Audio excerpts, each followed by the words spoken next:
موت کا خوف اسے بہت زیادہ پایا جاتا ہے اور اس میں بے چینی بہت زیادہ پائی جاتی ہے۔ تو اگر یہ علامات ہوں تو پھر ہمیں کسی اور علامت کی ضرورت نہیں، ہم آرام سکون کے ساتھ ایکونائٹ دے کر مریض کو شفا یاب کر سکتے ہیں۔ فیرنفاس بھی ایکونائٹ کی ہی طرح ہے، لیکن اس میں تشویش کم پائی جاتی ہے، لیکن سوزش کے ابتدائی درجے میں اگر اسے دے دی جائے تو پیپ پڑنے کا عمل شروع نہیں ہوتا اور مریض شفا یاب ہو جاتا ہے۔ آرسینک ایلبم، آرسینک کی علامات بھی آپ جانتے ہیں۔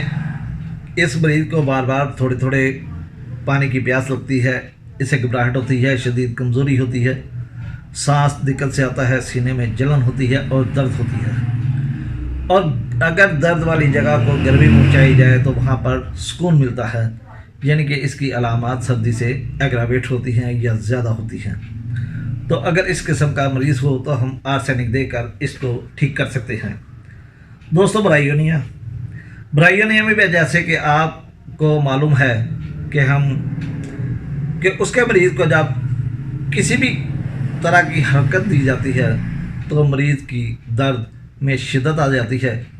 اسی طریقے سے جب مریض سانس لیتا ہے، پھیپھڑوں میں حرکت ہوتی ہے تو اسے تکلیف ہوتی ہے، یا مریض کھانستا ہے، پھیپھڑوں میں حرکت ہوتی ہے تو اسے تکلیف ہوتی ہے۔ اگر اس جگہ کو دبا کر رکھا جائے تاکہ کم سے کم حرکت ہو تو اس مریض کو سکون ملتا ہے۔ برائیونیا کے مریض کو پیاس زیادہ لگتی ہے، یہ تھکا ہارا ہوتا ہے، اسے بخار ہو جاتا ہے اور اسے قبض کا شکار اکثر ہو جاتا ہے، اور اگر اس قسم کے مریض ہوں تو ہم برائیونیا دے کر اسے ٹھیک کر سکتے ہیں۔ سلفر، جیسے کہ آپ کو معلوم ہے کہ سلفر برائیونیا کے بعد، ایکونائٹ کے بعد مثبت ادویات کے طور پر، یہ دوا کے طور پر کام کرتی ہے۔ تو اگر برائیونیا دینے کے بعد کچھ مسائل رہ جائیں تو ہم سلفر کا استعمال کر کے برائیونیا کے کام کو مکمل کر سکتے ہیں۔ اس میں بدبودار سانس ہوتا ہے اور بلغم بھی بدبودار ہو جاتی ہے۔ اس کا مریض نہانے دھونے سے کتراتا ہے، اسے بھوک برداشت نہیں ہوتی اور اس کی زبان کی ٹپ سرخ ہوتی ہے۔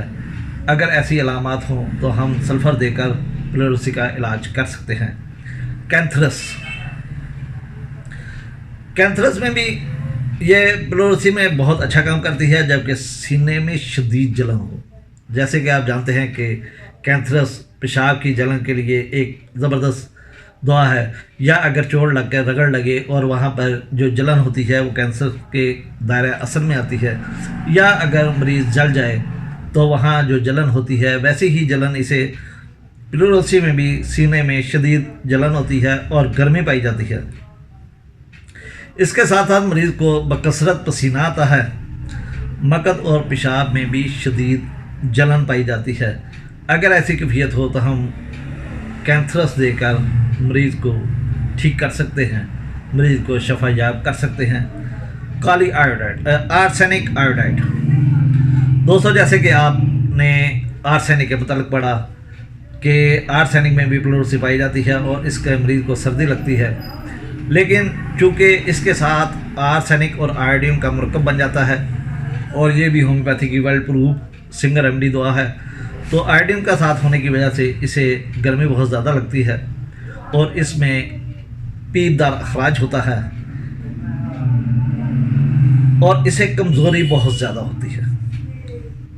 آرسینک آیوڈائڈ کا رطوبتی جھلیوں پر ویسے ہی بہت زیادہ اثر ہے اور وہاں پر یہ پیپ وغیرہ کا پیدا ہونا اس میں عام پایا جاتا ہے، جس کے ساتھ کمزوری بہت زیادہ پائی جائے، کیونکہ آرسینک میں بھی اور آئوڈین میں دونوں میں کمزوری پائی جاتی ہے، لیکن آرسینک کا مریض گرمی سے سکون محسوس کرتا ہے، لیکن آئوڈین کا مریض گرمی سے زیادتی محسوس کرتا ہے، ایگراویٹ ہوتا ہے۔ اگر ٹھنڈک سے سکون ہو، بے چینی ہو، تو پھر ہم آرسینک کی بجائے آرسینک آیوڈائڈ دیں تو ہمیں بہتر رزلٹ مل جاتے ہیں۔ کالی کارپ، دوستو جس طرح برائیونیا میں درد ہوتی ہے پسلیوں کے اوپر، اسی طرح کالی کارپ کو بھی درد ہوتی ہے، یہ درد چبھن والی ہوتی ہے، لیکن برائیونیا کی درد جو ہے وہ حرکت کرنے سے زیادہ ہوتی ہے، لیکن کالی کار کی درد کو حرکت سے کوئی فرق نہیں پڑتا، اس میں کمی بیشی حرکت کی وجہ سے نہیں ہوتی، اسے صرف چبندار درد ہوتی ہے اور رات کو 2-3 بجے عام طور پر اس کو کھانسی کا، سانس کا زیادہ مسئلہ ہوتا ہے۔ اگر رات کو 3 بجے اس کی ایگراویشن ٹائم ہو تو ہم کالی کار دے کر اسے بہتر طریقے سے اس کا علاج کر سکتے ہیں۔ جیسے کہ آپ جانتے ہیں اس میں کمر درد، پسینہ اور کمزوری ہونا ایک خاص علامت ہے۔ یہ ایک ٹھنڈی دعاؤں میں سے دعا ہے، اس کی تکلیفیں سردی میں زیادہ ہوتی ہیں۔ اس کے لیے یہ تو تھا علاج، ہومیوپیتھی علاج۔ اگر اس مریض کو ہم پرہیز بتائیں یا اس کو ہدایت کریں تو مریض کو مکمل آرام کا مشورہ دینا چاہیے۔ مریض کا کمرہ جو ہے، رہن سہن کی جگہ، وہ کھلی اور ہوادار ہونی چاہیے، ہلکی اور نرم غذائیں اسے استعمال کرنی چاہیے۔ پیاس کی صورت میں تھوڑا تھوڑا پانی پینا چاہیے، زیادہ پانی کا استعمال بھی نہیں کرنا چاہیے، اور اسے کوشش کرنی چاہیے کہ تازہ پانی کا استعمال کرے۔ دوستو، اس کے ساتھ ایک اور دعا ہے ریناکیولس بلب۔ ریناکیولس بلب میں بھی دونوں پھیپھڑوں میں اور کندھے میں، کندھوں کے نیچے اس سے زبردست قسم کی دردیں ہوتی ہیں، اور سانس لینے کے، سانس اندر لے جانے کی، سانس اندر جب جاتی ہے تو اس کے باعث اسے تیز درد ہوتی ہے۔ تو دوستو، ریناکیولس بلب بھی ایک ایسی دوا ہے جس میں شدید درد ہوتی ہے، جو کہ ناقابل برداشت قسم کی ہوتی ہے۔ تو دوستو، اگر اس قسم کی علامات ہوں تو ہم ریناکیولس بلب دے کر مریض کو شفا یاب کر سکتے ہیں۔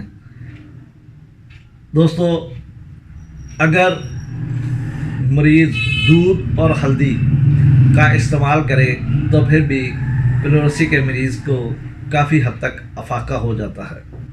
دوستو، اسی کے ساتھ میں اجازت چاہتا ہوں۔ اللہ حافظ، اللہ نگہبان۔ انشاءاللہ اگلی ویڈیو کے ساتھ پھر ملاقات ہوگی۔ السلام علیکم۔